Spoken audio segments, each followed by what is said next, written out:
Hey Hobby World, Zach and Porter back with another Mail Day video. Now, a couple cool things we're going to do today. At the very tail end of this video, we're going to do a video response for Vintage Card Steve. He's not doing a contest or anything, but he gave us a nice shout out in a recent video. I'll put the link to that in the description. And he was very impressed, or he has been over time, in Porter, and how Porter knows all these stats and how interested he is in the players and the history of the game. And he put a couple questions out there. Also, wanted to find out from Porter, being a younger collector, what's it like collecting today? For example, he said when he was growing up, you know, Emmett Smith cards were almost like currency. If you had 10 Emmett Smith cards on the playground, like, you had status. I don't think it's that way today, but we'll talk a little bit about that at the very end, and Porter will give you some answers. We're also going to share 3 mail days. One, a rack from Anthony Matthews on Twitter. We'll share a mail day from Korean Cardboard. And then we'll also show a couple of cards that showed up via eBay and Trading Card Database.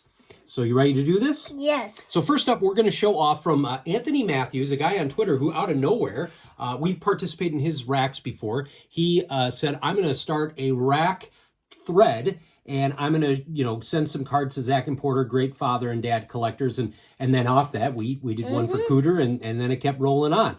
This is one of the cards he sent. This is a Gavin Sheets rookie card from Panini Diamond Kings. Here are 2 current year cards. 2022 Topps Gallery Tim Anderson.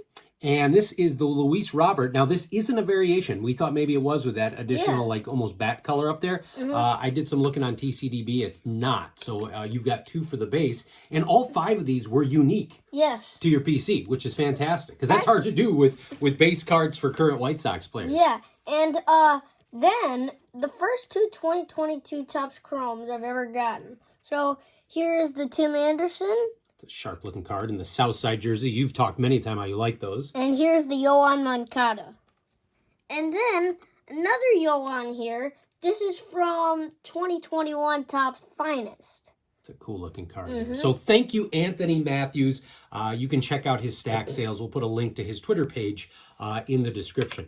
So next, we've talked about this hobby friend before. He's racked Porter a few things. It's Dan. He lives in Korea, and he's a huge White Sox fan. To be more specific, he is probably, and I don't think anyone would dispute this, the #1 Mark Burley collector in the world. Yeah. I think that's got to be accurate, right? Yeah. I mean, he's pretty incredible when it comes to his collection. So I think what he does sometimes is he knows Porter's a big White Sox fan, and now your Burley PC is really growing. He will send you some really cool White Sox stuff once in a while. But it always throws us off because the return address comes from Alabama. So we have to be like, wait a minute, who's sending us? Oh, yeah. That's his address from in the States. So which card from Dan did you want to show off first? It's a 2003 Playoff Prestige Mark Burley. I love Mark Burley. As Dad said, my collection of him is really growing.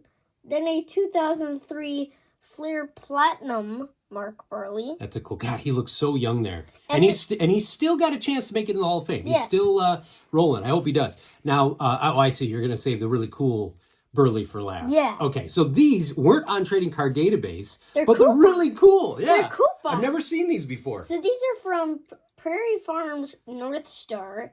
Here is a Joe Creedy coupon. And then this is an AJ Pierzynski. So when we talk about coupon, on the back from 2019, it was a coupon, but a really cool, unique card. And then a Jermaine Dye coupon. Now, I'm excited about this next one. It's a Frank Thomas Luis Robert card. Why am I excited about this? Because I grabbed his, and now he has one. So I picked one up in a bargain box, and Porter grabbed it and said, "Well, I'm gonna take this." So I said, "Okay." So Dan doesn't know this. I know these were for Porter. That was actually for me. And then this one, I think this is 2020 Topps Chrome. Let me check. Eloy Jimenez Future Stars. 2020 Topps Chrome. That's a really sharp card. And this last one, you got 2 more. Yeah. But this last Burley, I'm showing it at last. Okay, you're going to do it last.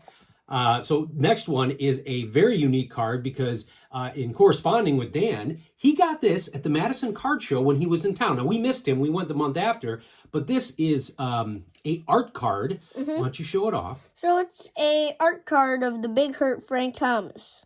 1990. It's one of the artists that set up at the Madison Card Show. I think it's sort of a take on some of the designs from Project 2020. That is the artist's, calling card in the back. But what a cool, unique art card that you'll get to keep forever. And then lastly, you just can't stop talking about this one. You even showed it to Mom. I don't think she had as much interest in it as you did, but it's a serial card with some... Don't tell it. Okay. All so right. It's a 2003 Fleer Authentic Mark Burley. So that's actually his jersey right there that he wore in the All-Star game. And then that is actually an All-Star game ticket. That is awesome. Here, put that on display up And here. then it's numbered 39 out of 88. That's pretty sweet. All right, so, excuse me. Thank you, Dan. Thank you, Korean Cardboard. You can check out his videos as well. He does a lot of mail drops and, like I said, has quite the Mark Burley collection. Now, the next few we're going to show off are some random eBay pickups and some trading card database trades. This one is for your Jackie Robinson PC. It's a 2021 Panini Diamond Kings elegant. I can't even read that word. I think it's Elegance. Oh, yeah, Elegance, Jackie Robinson. Love that card. We've got another unique card for the Devin Hester PC. Tops, I think this is Draft Picks and Prospects. This is a second-year card of Devin. 2012 Tops, Gold Standard, 500 home runs of Frank Thomas when he was on the Blue Jays. Yep, another unique Frank. And then these were from a trading card database trade. Nice variety, all-in-one trade. Got this Greg Lloyd Skybox card for the Greg Lloyd PC. Then another one here, nice action shot, a Donruss card of Greg Lloyd. And then cool 1989 Topps Dan Marino. I thought I had this, but it was still on the want list. 1991 Upper Deck, Barry Sanders. We had the Collector's Choice, what set card, the artist card. We didn't have the base card here, so get to show off that. And then the 1989 Topps David Tate for the Bears. I think this completes our 1989 Topps traded and base set for the Bears. It does, and I don't even know who David Tate was. No. Bear Card 34 is going to be upset. I don't remember him playing at all. Got another cool unique Greg Lloyd for the PC. This is called Second Effort. And then lastly, another Hester. We are climbing up the rankings. I think we are number 2 now on Trading Card Database. It's a 2015 Topps Fire, Thursday, September 18th, 2014, when he brought back a punt 62 yards for a score against the Buccaneers. Right here. And that set the all-time record. That was when he set the all-time record. And in fact, he got penalized for doing the Dion high step. He was paying tribute to Dion on the play. And I think Al Michaels may have been calling the game, or Collinsworth. And they even said, boy, that's kind of malarkey that he got a penalty. He was just doing the high stepping in tribute to his idol and good friend, Mr. Deion Sanders. So that will wrap up our mail day portion. So now we're going to answer Vintage Card Steve's questions. You should check out his channel. I'll put the link in the description. But his first question was, you know a lot about the history of the game, and you have an appreciation for the all-time greats. He was wondering if you and I sit down together every night and I make you study the back of cards or anything, but how do you know all of these facts, and how do you figure them out? So, I actually read a lot of history and sports books. So I have a couple Jackie Robinson books, some Babe Ruth books, Shoeless Joe Jackson, Satchel Paige, bunch of great sports stars. One thing I want to add, though, you don't play video games. No. So when you get screen time, what do you like to watch? NFL, MLB, NHL, and NBA highlights. And sometimes there's a little bit of soccer in there. Now, for example, yesterday you had some screen time. You were watching a video about the NFL, and what was that video on? So it was about the history of the rules, but this is my favorite NFL YouTuber ever, Kyle Brandt.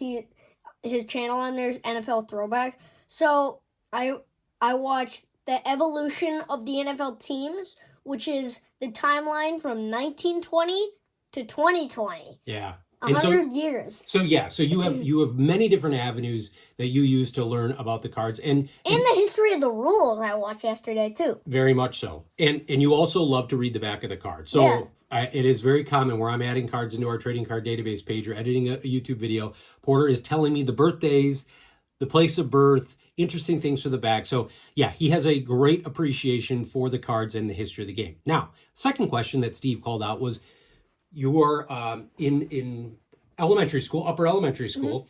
What is it like being a collector in elementary school? Do kids talk about it at school, or what's it like for you? Well, we don't talk about it at school really, but I have one other friend collector in school. So we sometimes, when we have like our own time together, we sometimes talk about cards and maybe some sports stuff. And he's a Cubs fan. I'm a White Sox fan. So we're kind of like cheering on each other's teams when we're playing on the same day, and like, yeah. And you've conducted a couple of, actually 3 trades you've done with local friends. And those were either, at school or through the mail.